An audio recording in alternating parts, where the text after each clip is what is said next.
Well, this is not a total rewrite of the protocol, it's important to say, but there are big changes in it. And on the positive side for Rishi Sunak tonight, the rebellion that was threatened on his own backbenches, if you were guessing right now at this moment with first reception, looks controllable. Likewise, another bit of good news for Rishi Sunak. He hasn't actually heard from Boris Johnson yet in response to any of this. His reaction will be very interesting because it might give you a clue as to how big that Tory rebellion is looking like being. He might be testing the weather on all of that.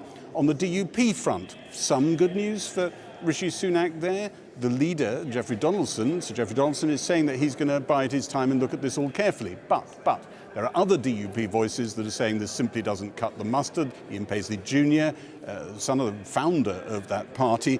And there is the whole question of whether Stormont can be up and running again, whether the DUP would go in and start those institutions again. That doesn't look at all certain. But there are Tories tonight who are daring to dream that Rishi Sunak might be the last in a succession of Tory prime ministers, all the way back to Margaret Thatcher, who have been dogged by Europe, later by Brexit.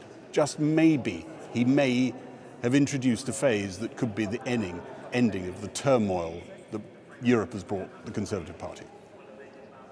After years of acrimony since the vote for Brexit, Rishi Sunak and the European Commission President Ursula von der Leyen both said a new chapter was starting in EU-UK relations. Thanks, they said, to the deal their teams had negotiated. I'm pleased to report that we have now made a decisive breakthrough. Together, we have changed the original protocol and are today announcing the new Windsor framework. The European Commission President spoke warmly of Rishi Sunak's honesty, focus and determination, not words you'd probably catch her using of Boris Johnson. We knew we had to work hard with clear minds and determination, but we also both knew, dear Rishi, that we could do it because we were both genuinely committed to find a practical solution for people and for all communities in Northern Ireland. In Windsor Guildhall, Rishi Sunak said Stormont could, under his deal, vote to object to new EU single market laws applying in Northern Ireland. The UK government could veto them, but Brussels would then be able to ban the relevant products coming into the EU.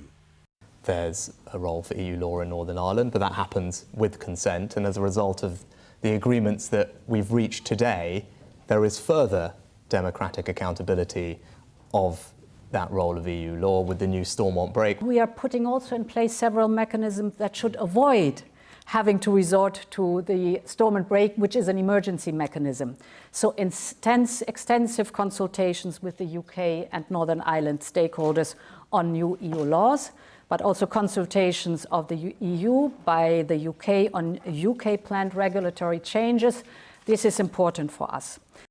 They were speaking under the gaze of the late Queen. Controversially, Number 10 asked the King to meet Ursula von der Leyen at Windsor Castle straight after the press conference. His home address, borrowed for the agreement name, it looked like a royal seal of approval on an agreement still wet from the printer. Buckingham Palace emphasised the King was acting on advice from Number 10. It's not clear the King ever tried to reject that advice. One Democratic Unionist MP said it made him suspicious. Why else would you try to get the King involved, knowing the regard that the King is held with in the Unionist community? You think it's desperate? I think it's desperate, and I think it's a very, very dangerous politicisation of the monarchy. The immortal words of the apprentice boys of Derry, no surrender. So let our message... The protocol has spawned months of protests in Northern Ireland. Some unionists have demanded it be completely shredded. The Democratic Unionists said they would now be studying the detail of the Windsor framework. They'll also be checking numbers in the Commons to see if Tory MPs are willing to support any revolt against it. The Prime Minister is on the cusp of securing a really fantastic result for everyone involved. Steve Baker, the man who organised hardline Brexit rebellions, now a minister, emerged from Number 10 to give his endorsement to the deal, then headed off to a meeting of the rebel forces he used to lead. Just been briefed by the man who used to lead the ERG into battle, Steve Baker. He seems to like it. That must have been a very unusual meeting. No, Steve is a very positive person. Well, he's led lots of rebellions. He doesn't seem to be leading one now. Yeah, but that's obviously an important factor. Steve is a very influential member of the ERG. But I'm not a member of the Conservative Party. I have spoken to a lot of them, and they have given promises that they would give support to us because they share the same fears that we have. But you were the only ones in the lobby voting against this deal when Boris Johnson pushed it, weren't you? There were two other Conservatives. Two Conservatives. And that's so how many do you think will be with you this time? And that's why I'm making no judgment. I'm making no judgment on it. You don't trust them? I wait to see how people vote on the day that a vote is taken. Rishi Sunak, heading back to Westminster from Windsor, has tried to soften the impact of Boris Johnson's original deal. But Boris Johnson has been hinting he wants more changes to the deal he'd said was excellent. I believe it's a great success for Northern Ireland. Northern Ireland have a good deal. Northern Ireland has got a great deal. It is a fantastic deal. The wise course for Boris is to sit and think very, very carefully before he or his acolytes start issuing commentary on this until they've understood it properly. When they've sat down and understood it properly, then by all means issue commentary.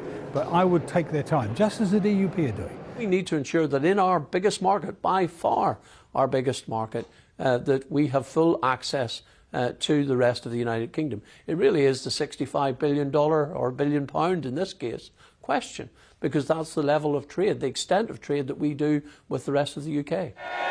No outright rejection of the deal from the DUP's leader, some comfort for the Prime Minister. It does what many said could not be done, removing thousands of pages of EU laws and making permanent, legally binding changes to the Protocol Treaty itself.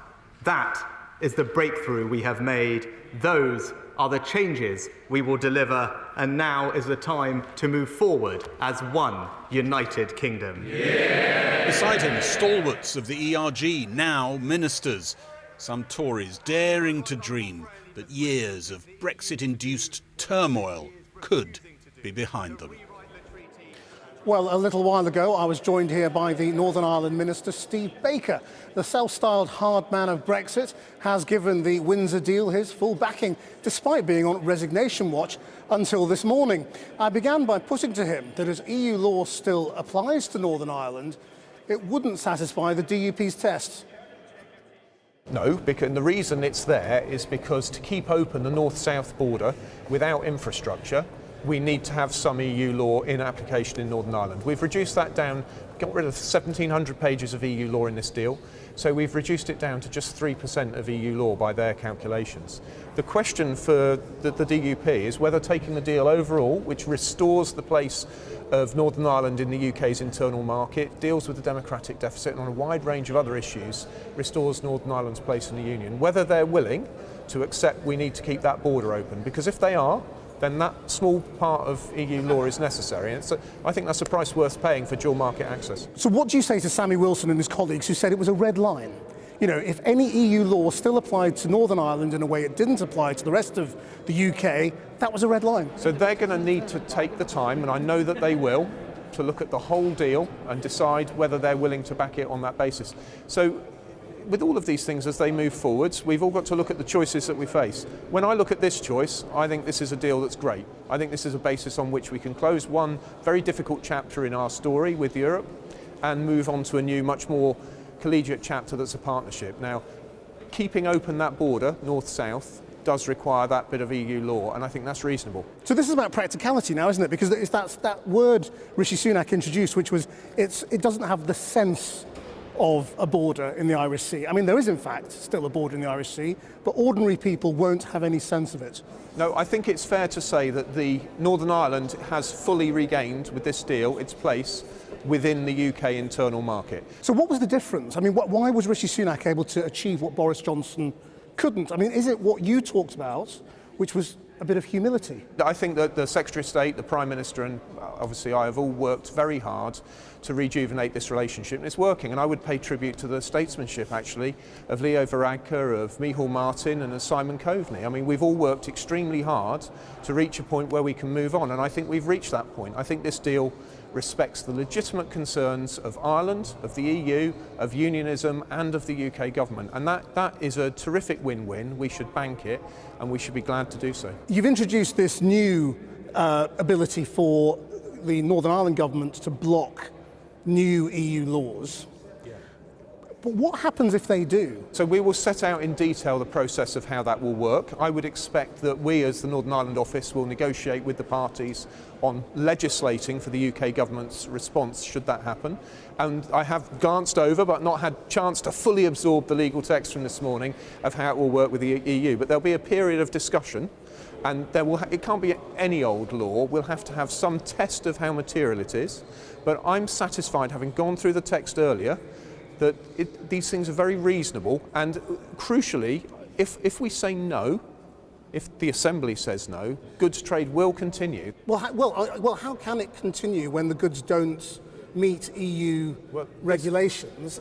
I mean, I can get that Northern Ireland says we don't want to do it in Northern Ireland, but doesn't the EU then say, okay, fine, you can't bring those goods in? Well, this is the triumph of the deal, is that the EU has agreed that goods trade will go on while we resolve these matters. I mean, this is why this is such a terrific achievement. I could never have foreseen... So Northern Ireland would be able to break EU law and still export into it? Not break. It's not. There's absolutely no question of breaking. Or veto it?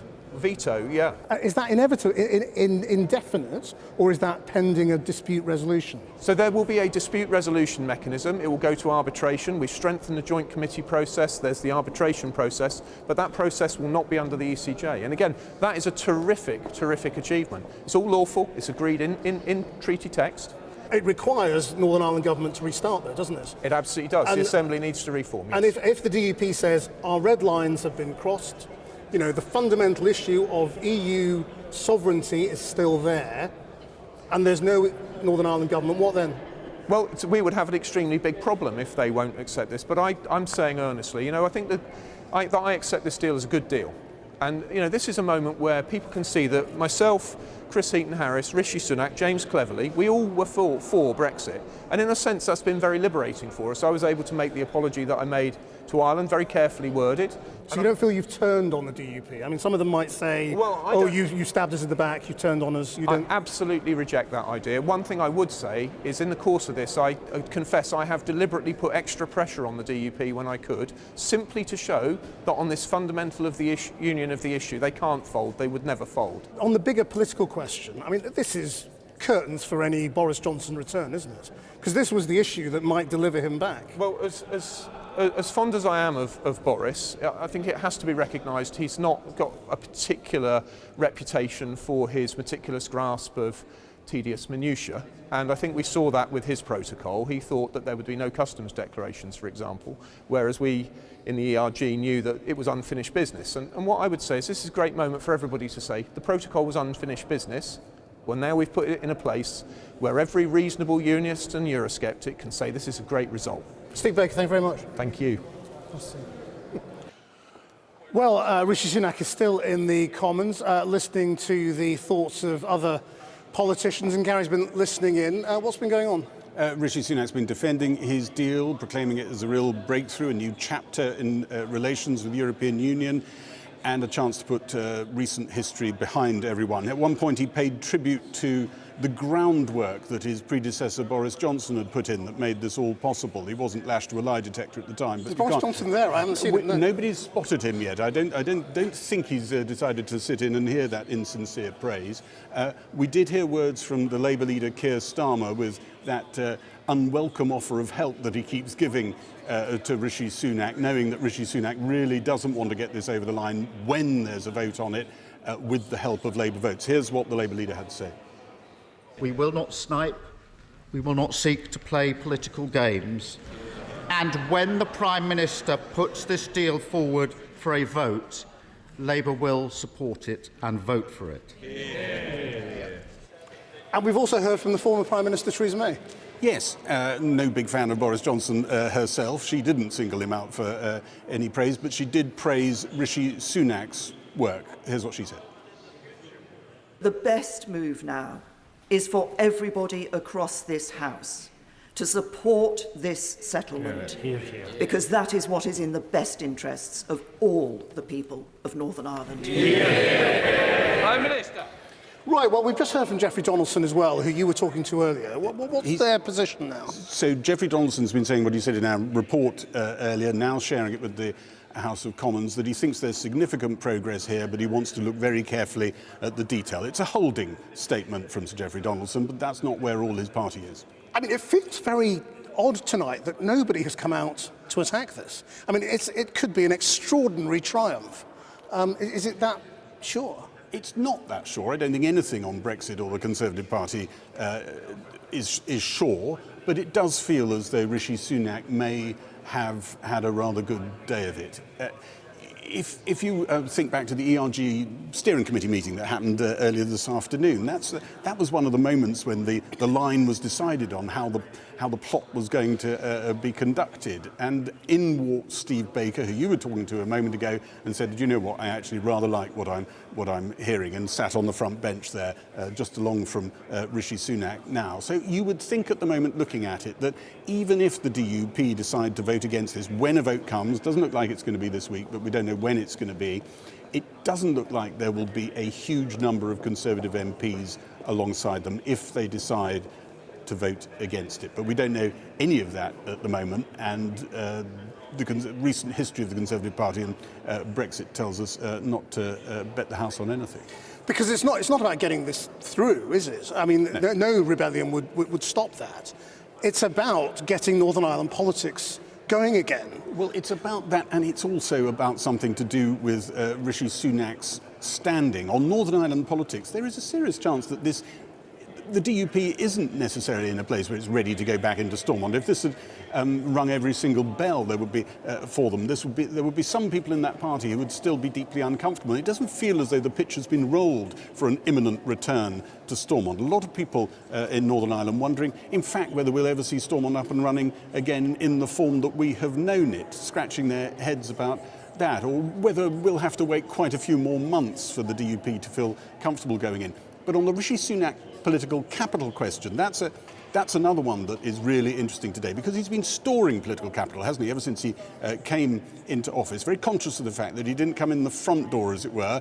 Well, of course he did technically, but metaphorically he came in the back door. He didn't have his own mandate, he didn't even win a contest with Liz Truss, and he didn't feel he had that much capital to deploy. So he came to compromise here, there, planning, wind turbines, other things.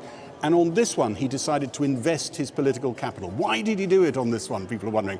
Is it the call of the great sort of legacy of Northern Ireland, wanting to feel that you've had an impact? Is it? Some people around him say you won't hear this from us. The idea that friction with the EU harms trade and investment and things like that. They don't want to talk about that. Or is it, as one cabinet minister who served alongside Rishi Sunak and knows him well, and who thought this was going to all end very badly for Rishi Sunak, put it to me, the perils of a tidy mind. Someone who just can't bear all this mess and wants it all sort of made ordered.